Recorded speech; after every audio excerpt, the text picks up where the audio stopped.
Is this you? Are you like this? Is your neck and your upper body sore all the time? Well, it's a combination of two things.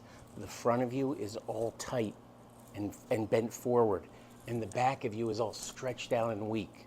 So let's fix that right now. First, to stretch out the front, all you need is a doorway.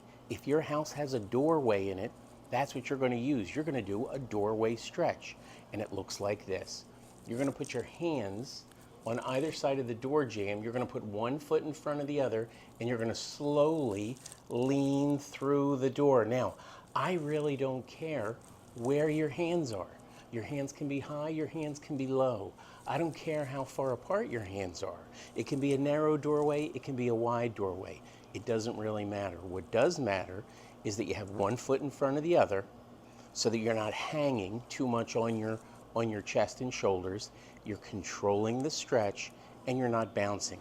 That's going to open up that chest area and the ribs, and that's going to take care of half of the problem.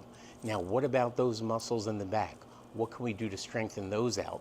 Well, use a wall.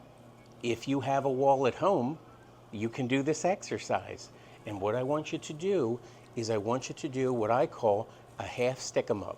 So it looks like this. Both arms are forward, both arms out to the side, and both arms come down. Looks like somebody's sticking you up.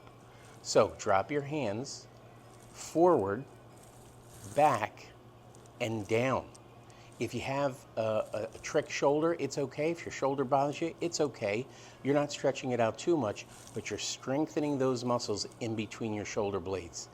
Try it out.